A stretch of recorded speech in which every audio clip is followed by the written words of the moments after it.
Well, well, well, would you look at what we have here? Jon Jones is back in the headlines yet again. He just can't help himself so soon after his official retirement from MMA. He's back. The new Jon Jones criminal charges have just dropped. And you know what, guys? I thought for a second after I was done recording my official reaction to Jon Jones's retirement that maybe, just maybe, I wasn't going to be making any more Jon Jones videos for the foreseeable future. But you know what? I got one more in me, okay? And you know what? I ain't never going to stop making Jon Jones videos. If he keeps giving us headlines like these, I'm keeping on giving content for it, okay?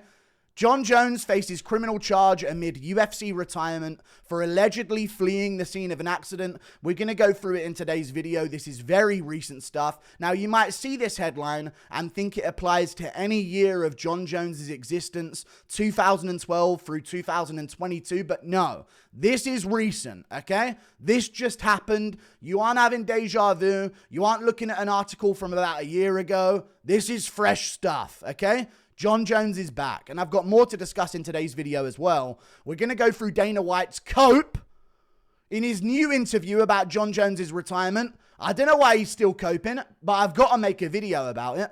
This was after the press conference where he announced the retirement of Jon Jones in the first place. Here he got asked a few more questions about it, and he's still waffling absolute nonsense. We've also got Jon Jones's official retirement and some of the tweets that he's been putting out. We ain't reading all that, little bro. Well, I'm actually going to read all of it in a second. But either way, we're going to go through a lot of things in today's video. But this is where it starts, and this is the reason for the video in the first place.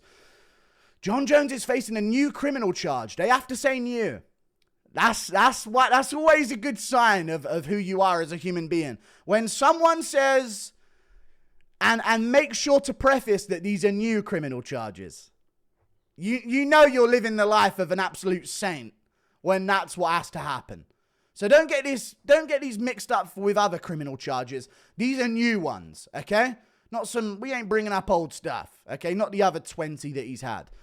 Jon Jones is facing a new criminal charge filed against him this past week in Albuquerque, New Mexico.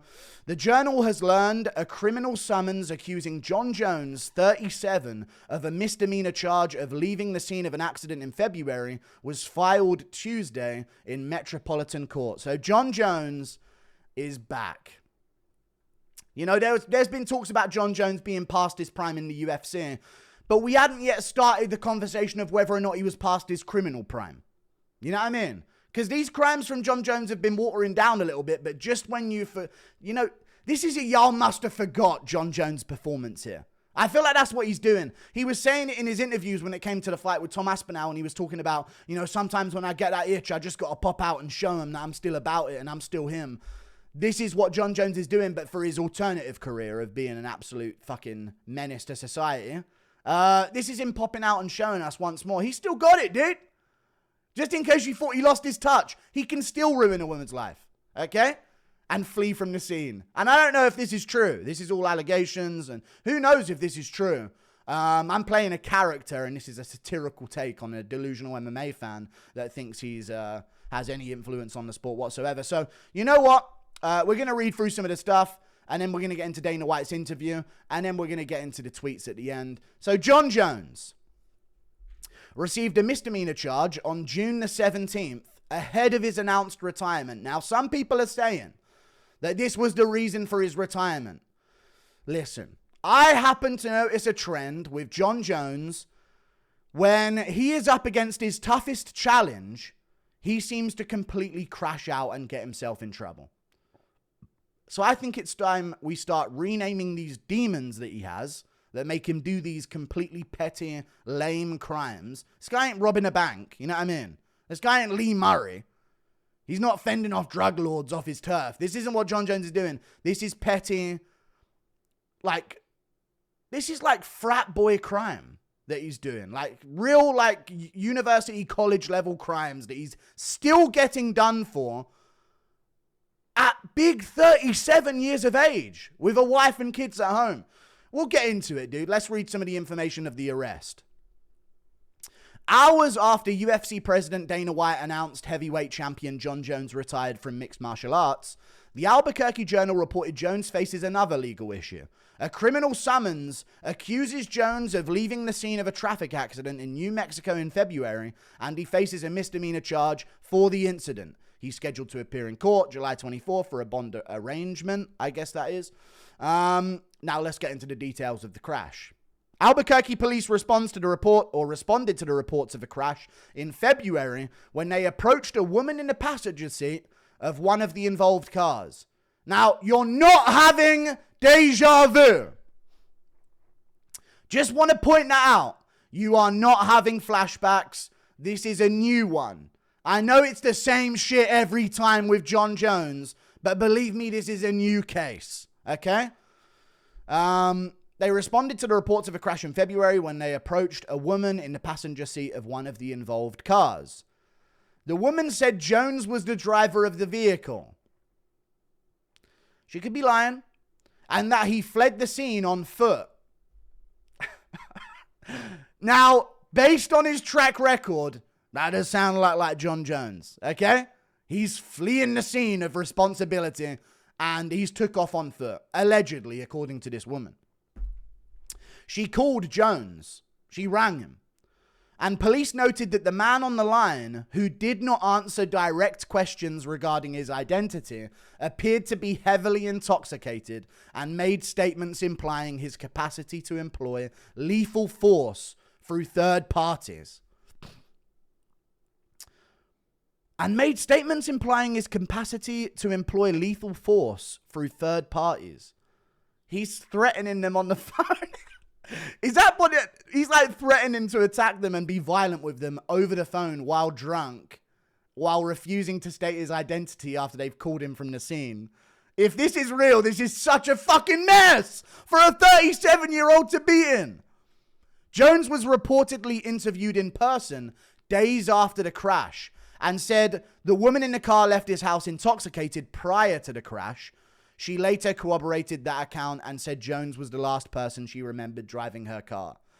First of all, I'm just going to keep it real. If you're letting at any point Jon Jones get behind the wheel of your vehicle, that's out of everyone else's hands, dude. That's your decision. That is on you. There's a lot of responsibility that needs to start being, how many more times does Jones need to prove that he does not belong behind the wheel of a vehicle for you to be in Albuquerque, New Mexico? There must be whispers about Jon Jones, like the boogeyman around town. You know what I mean? And who knows if this is a real thing? You know, Jon Jones did show up and say that she left his house. And, so the scene of the crime indicates that Jones had fled the scene of the crime. And Jon Jones, who probably could have said that he had nothing to do with it, instead then admitted, by the sounds of things here when he was interviewed in person, that he does know who she was. And she was, and then sort of maybe tried to remove himself from the scene of it while understanding the scene of things. Which is like halfway admitting, halfway not from Jon Jones here. Very interesting stuff. Another case for Jon Jones. Out of nowhere. If this is true, he's just drunkenly crashed a vehicle with someone in the passenger seat, fled the scene of the crime, left her there, injured, in the scene of a crash. If this is to be believed, which you can't blame us for at this point, then it's just another bad look for Jones. It really is. Every time Jones is around a woman and drunk, shit goes down. Am I wrong or am I right? Every single time Jon Jones is around a woman and drinking is involved, he just can't fucking help himself but like throw the whole thing into some absolute chaos and then escape. Am I mistaken or not? I would say what this behavior heavily indicates, but I don't want to get too much into that with Jon Jones here because I've already done 5 fucking documentaries about that with Jon Jones. But every time he's around a woman, if you notice every one of these allegations or things that he has to go to court for or hearings or summons, every single one of them typically, bar a few of them, all involve him being drunk around a woman and then basically not being able to control himself but to absolutely destroy either the woman when it comes to his wife, allegedly, we don't know, I'm playing a character, Or just completely fatal a car, like destroy a car. Last time he crashed into a pregnant woman. Now he's crashing allegedly here with a woman in the passenger seat while drunk. There was another thing about a strip club when there was a woman in there and he got really aggressive with her out of nowhere, apparently. That's another allegation that he was facing. Then there's the thing about the woman USADA worker going to his house. I don't know if you remember that one, but there was a thing about the woman USADA worker at his house. And apparently he got really physical with her, but they could never prove it. But she stated that he got really physical with her after he was drunk. The guy just can't seem to help, if this is to be believed as well, on top of the track record that we already know. When this man is drunk around women, he gets furiously angry at himself and does something to ruin his life. He's a gay man. This is what we're looking at here, guys. That's what it is. Once he gets drinking, it all comes out and he gets angry about reality. Why am I not attracted to her? And just drives into another car straight up. I'm out of here. And he's trying to run away from his thoughts, probably, at that point. Not even the scene of the crime. All right? So this is what Jon Jones is up to. Some people are saying this is why he retired. He's not actually scared of Tom Aspinall. I ain't hearing it. He's had these situations before. He beat DC after a weekend of cocaine and roids, by the sounds of things, judging by their rematches result. But either way, this isn't Jones's reason for retirement. It's just anytime there's some kind of like consequence for him, or some kind of big challenge like an Ngannou or a Rumble Johnson, who's like a powerful guy that could knock him out, he just conveniently ends up in some like trouble that now must be dealt with. And I'm really starting to believe these aren't demons. They're gay thoughts of rage when he's drunk around women and he can't, why don't I like them? You know what I mean? He gets real angry about it. Or, what was the other thing that it could be? Oh, it's just him like finding a reason to like get himself caught up in something whenever it's time for him to face justice in the octagon. Insane. But there you go. Jon Jones gives me one more vid. But we got more to discuss in today's video. I'm going to go through Dana White's interview that he did with the Mac Life here. It's just at the start of the interview. He talks a bit more about the Jon Jones situation. And we're going to go through that in today's video as well. Let it play. Talking about it before that. But yeah, the fight was done. We had the fight done a long time ago. So this is a lie. But it isn't a lie. They did have the fight done for a second. But it was like a verbal agreement. Dana White is the type of guy, yeah. And how many times have you heard him say this? Dana White, nearly every single time there's a fight in the works or a fight that's perceived to be being worked on by the company to get done, he always says every single time, unless we officially announce it, the fight ain't done yet. So don't listen to any of that. Don't listen to what you hear. Unless we officially announce something, the fight isn't done. So Dana, you never officially announced Jon Jones versus Tom Aspinall. Why wouldn't you if the fight was done? Because it was never done. It was verbally agreed to in a second by Jon Jones that he then immediately walked back like a couple of days later. Ariel knew about this a long time ago. I knew about it a long time ago, and then stories started coming out really confirming that. It's obvious stuff. You know, Jon Jones asked for a lot of money. After much negotiation, the UFC got him that money, and Jones said he was in. Then a couple of days later, he said he was out. Ever since then, the UFC has been trying to convince him to come back, and he has been saying no, which is what we have all been witnessing him do online for the past year. The UFC have known for quite some time, for several months, that he was out. Yet they still strung it along. And no doubt that was the whole Dana White glazing Jon Jones situation. To butter him up and hopefully he comes back and takes this fight. And Dana's just been lying on behalf of Jon Jones to take the humiliation for him. So weird of Dana to do. We should be trying to move on past him and grow the future of the sport.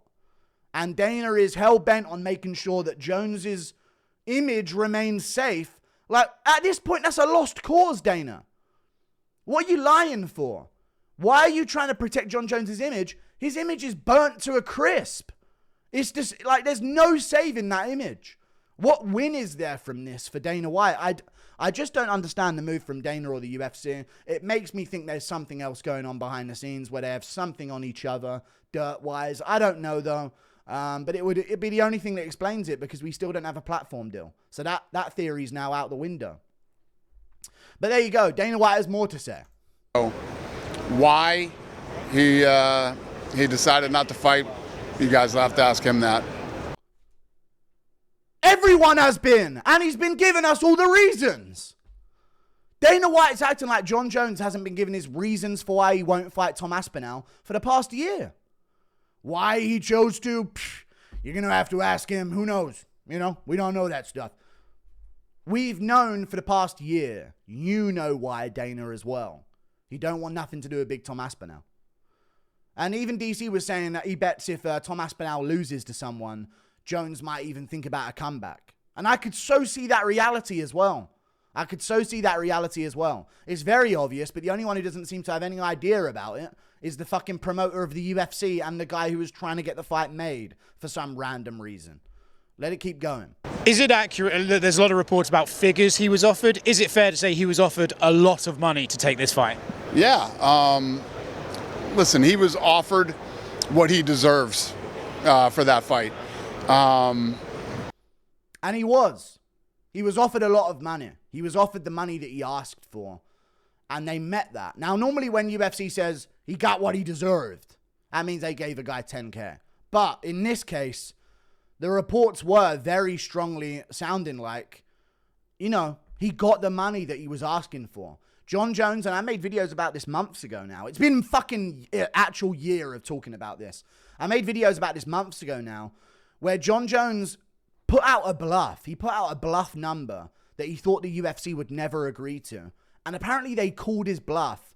And then he went, I guess here it states that he said yes originally. And then a couple of days later, he said, actually, no, I don't want to do that. Basically, I didn't think you'd actually meet the offer. And I didn't know what to say. But now I've thought about things, I'm done. But Dana's got more to say about it. Yeah. I'll just come out and ask you. Do you think he's ducking Tom Aspinall? No. No. Not a chance. No, he's not ducking Tom. Why are you still shilling for Jones? He's done. Tom's your new guy. Even if you don't think that, as a promoter of the sport, why don't you say it to promote Tom? And I'm not saying that that's all everyone's doing. It's very obvious that Jon is ducking Tom. But I'm glad Oscar's asking these questions. Yeah. I'll just come out and ask you. Do you think he's ducking Tom Aspinall? Great question. An amazing question. No. Jon Jones, I said it a million times. I'll say it again. He's never ducked anybody. Oh, hold on, Dana. He's about to correct himself. Jon Jones has never ducked anybody. But you insinuated that he was ducking against Ngannou when he wouldn't take that fight. And said he should arguably think about moving down to 185 pounds. Because some of these guys talk like they'll fight anyone, but backstage it's a different story. Remember that one, Dana? Made a whole video about that as well. But no, Jon Jones wouldn't duck anybody, guys. A million times, I'll say it again. He's never ducked anybody other than that one goofy time with the Chael Sonnen thing. Oh, so he has. And you trashed him for that as well. Now, you since tweaked your trashing of Jones for that to blaming his coach for whatever reason. Just during the moment where you were absolutely glazing Jon Jones beyond belief for an entire fucking year and humiliating the company in the process. But no, he wasn't ducking. No. He's never ducked anybody. And other than that one time. So he has. You just said it. And, I think the reality is whatever changed his mind with this fight, I don't know. You'd have to ask him that, but he's been saying it to the whole fucking world on Twitter every week. He's been giving all of his reasons. I don't know, yeah. Who knows what made him retire? He's been saying it for the past year, very obviously. Yeah, we don't know. Yeah, I don't know why, who knows why you retired? You don't want to fight Tom Aspinall. He's been saying that very clearly. Is what it is. He's 38 years old. And oh, he's 38 years old. I don't know why he retired. He's 38. They didn't stop you. You dagger. You literally You actually put together a team of crack archaeologists to find a way to excavate the skeleton of Stipe Miocic out of retirement at 43 years of age to fight Jon Jones because it just had to be done for legacy. For legacy, we just had to see that fight. Old man Stipe Miocic, full-time firefighter, completely retired for the past however many years it had been. 43 years of age. We just needed to see that legacy matchup instead of Jon Jones versus Tom Aspinall, his interim champ at that time as well. We just needed to see it. But you know, for Jon, come on, he's 38 years of age, guys. Come on, guys. He's 38. He's 37. I mean, come on. What do you want him to do? He's got to go, you know? But no. I don't know. Do you think if it was someone like Alex Pereira, he would fight them? And it's maybe... These are great questions from Oscar, dude. Oscar's like one question away from going, and you think he's gay? I swear to God, Oscar's about a question or two away from asking him now. He's just getting all of the answers out of him. And what do you think about it? Is he gay? That's the next one we're going to hear from Oscar if he keeps going here. But you asked another question. Do you think he would have fought if Alex Pereira was the next guy up? Old, and I don't know. Do you think if it was someone like Alex Pereira, he would fight them? And it's maybe Tom that he specifically like, doesn't fancy the matchup? Oscar knows. Oscar knows the deal. Doesn't fancy the age difference? I don't know. I don't know the answer to these questions. Only he does. You know. And only he has told us the answers that you just have conveniently not listened to at all over the past year. We had the fight done. Listen, our job is to make the biggest fights we can make and the fights that the fans want to see. And as of the past few years, you've done none of that. Especially the past year. You've done none of that. And where are you now? In Qatar, promoting Canelo versus Crawford. So if that's your job, Dana, why the fuck are you here in Qatar? Why am I seeing the UFC Instagram posting about Canelo versus Crawford on the UFC's Instagram page? Why are you here? Why are you at the face-off of Canelo versus Crawford? You just said it yourself, Dana. Let's hear that one more time. Only he does. You know, we had the fight done. Listen, our job is to make the biggest fights we can make and the fights that the fans want to see. Okay. So how about you fucking leave this fucking place of boxing and get back to your fucking job then?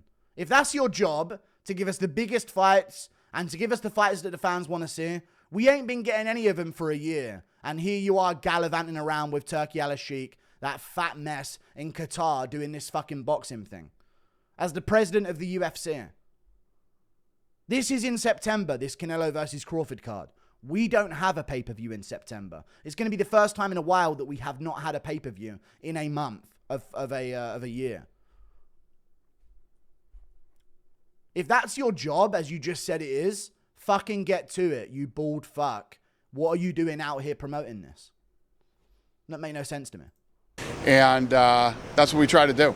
But the minute somebody starts talking about retirement, you know my philosophy on that, you should do it. So when Jon Jones said it a year ago... Hold on, I need to really take a breath. So when Jon Jones said it a year ago, he should have just done it. And it doesn't make any sense. This whole thing don't make no sense as to why they're doing this. And the only way it does make sense is really a disgusting theory about what goes on behind the scenes at the UFC. With all of the other stuff that's been rumbled in this world around big business and corporations. Especially the Vince McMahon stuff at WWE. I'm not trying to get into too specific of an accusation here, but it makes no sense unless you have this one theory of them having dirt on each other maybe with something. And then it makes absolute sense. That's the position we're in when it comes to understanding this whole situation. Did you know about the stuff that came out of Albuquerque last night? I saw it today. When I saw it today, I said, oh, everybody's going to think this is why he retired. Maybe that is why he retired. No, that isn't why he retired. Shut the fuck up. He has a fucking court hearing in the middle of July. It's not the reason he retired. Who the hell knows, man? But, yeah, I don't know. These are all questions you got to ask him. We had the fight done. You know, you saw me talking about it very confidently that this fight was going to happen. And then he changed his mind. He just randomly changed his mind one night, called up Dana. He hadn't been saying this for a year straight. I don't know why they did this, and I don't know why they refused to call it how it is even. At this point, if I'm Dana White and I'm a promoter of the UFC and I've got what's best in mind for the future of the company, I'm promoting Tom Aspinall as the guy that Jones was scared to fight. They would do that with others. They would promote fights that way. I don't remember anything specifically off the top of my head, but they have definitely done that before in the promotion of a fight where they've acted like, and they've told the story of how one guy was perceived to be ducking someone or one guy didn't really want it. They've delved into that before. This is the best time to possibly do it. This is the best promotion Tom Aspinall could have ever received. Navigate towards that. Change your direction of promotion. Why are we still defending this guy that's humiliated the sport his entire existence in it and has now left? He's no longer in the sport. There is no need for this coverage of him. There is no need for covering him with these stories and lies and still acting oblivious to shit. Move on and use all of the information over the past year to promote Tom. If I don't see a single UFC promo where they are playing Jon Jones's clips of hearing Tom Aspinall's name and leaving the room, Tom Aspinall question gets asked to him on a podcast. He storms off. He gets asked about Tom at a press conference. I don't want to fight him. I don't want to gamble my legacy. If we don't see those words, gamble my legacy, lead into a transition where Aspinall's knocking someone out at heavyweight, promoting his fight with Cyril Gane or Jailton Almeida or whoever it might be next, I don't know what to do with the company anymore. They're not trying to promote the fights. And again, it makes no sense unless you believe one thing, that blackmail's going on, that dirt is had on others. And I'm not suggesting it. I'm just a fucking funny, goofy clown on YouTube that doesn't know anything. I'm just playing a character. I'm retarded, by the way. You know what I mean? Just in case I get any trouble for these accusations. But, you know, it doesn't make any sense until you believe something like that. And then it makes absolute sense. That's my opinion on it. But there's more. So Jon Jones went in on his whole retirement thing. And he started, this has 133,000 likes, 10 million views. Thought I'd cover this at the end. ChatGPT, our retirement tweet. He's got like a double dash here between these words. Like really weird grammar things that would not be done by someone typing this out himself. I don't know what this is. Moments with fans across the globe, dash, dash. These are memories I'll cherish forever. Let's read through it. Today I'm officially, no, I'll read it normally. Today, I'm officially announcing my retirement from the UFC. This decision comes after a lot of reflection, and I want to take a moment to express my deepest gratitude for the journey I've experienced over the years. He's thankful for what he's going through, guys. From the first time I stepped into the octagon, my goal was to push the boundaries of what was possible in this sport. No shit. Just how many times can you fail a PED test without... Just how many times can you do it? You know? Just how many trace of this can you have in your blood system when you go into, you know? This is what Jon Jones was setting out to do. And you know what? Mission fucking accomplished, Jon. His goal was to push the boundaries of what was possible in this sport and what was legal. Typically, Jon Jones is always pushing the boundaries of the Albuquerque, New Mexico court system, of the UFC drug testing agency, anything. He's pushing the fucking boundaries. Just how many times can you fail a PED test while the company still bends over backwards for you and covers everything and acts like nothing's going on? Just how many times can you do it? How many times can you eye poke someone before a ref takes a point ever in your career? Turns out infinitely. It's insane. Becoming the youngest UFC champion in history, defending my title against some of the best fighters in the world, Anthony Smith, I mean, just the elite of the elite this guy was up against. And sharing unforgettable moments with fans across the globe. Dash, dash. These are memories I'll cherish forever. I've faced incredible highs and some tough lows, but every challenge has taught me something valuable and made me stronger. So, every time that he's faced adversity in something in life, it's made him better and stronger as a person. This guy ain't a guy who just goes around repeating mistakes.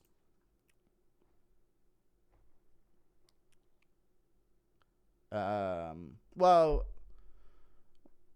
you know, sometimes it takes 10 times to learn the lesson. You know what I mean? So maybe we'll have to take that sentence with a pinch of salt here with Jon Jones. both as a fighter and a person. So you're hearing this now. This current Jon Jones is him improved as a person. This is the new and improved Jon Jones that we've been witnessing for the past year. Dear Lord. I want to thank the UFC, Dana, Hunter, Lorenzo. Fucking, you better thank him. God, my family, coaches, teammates, and all the fans who have stood by me through every chapter. Your unwavering support and belief in me have been my foundation. To my fellow fighters, thank you for bringing out the best in me and for the respect we shared inside here. Blah, blah, blah, blah, blah. As I close this chapter of my life, he's done. He's closing this chapter of his life. So this isn't even what he was saying, where it was talking about, you know, I'm always going to have that itch and pop back out and show him. He's closing this chapter of his life. I look forward to new opportunities and challenges ahead. It'll always be a part of who I am. Excited to see how I'm excited to see how I can contribute to the sport and inspire others in new ways. Dude, there's going to be young teens in Albuquerque, New Mexico, just got their license. Shit, dude. Well, dude, Jon Jones was an inspiration to me. We're going to be having to give speeches at the fucking mugshots. You know what I mean? That actually might need to start being a thing. At these mugshot situations for crimes, I think we should start giving them a bit of a speech just to see who inspired them. Because if they're in Albuquerque, New Mexico, they're going to be inspired by Jon Jones, dude. And this bitch was telling me to drop her off somewhere, so I crashed into someone else and fled the scene. Shout out to Jon Jones. I learned that from you, brother. You know what I mean? We're going to see a lot of that moving forward, I reckon. But that's Jon Jones's update. The best is yet to come. Dude, I don't know what crime is next, but it's the best that he's going to pull off ever. I'm completely overwhelmed right now. I love you guys so much. Thank you. Keep in mind, even the media can get it wrong sometimes if they don't have all the facts. Don't believe everything you read online. Yeah, otherwise we would have believed Dana.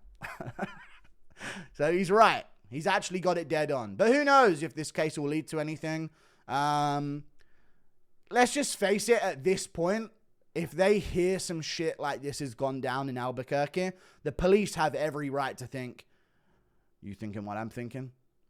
On 3, 2, what? Jon Jones? Yeah, Jon Jones. All right, let's call Jon Jones, see if this was him. I bet you anything.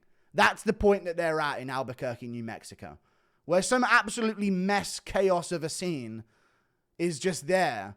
And they immediately have to start thinking, okay, let's work from Jon Jones and make sure and see if he's innocent first. And then we'll get to thinking about who else could have done this.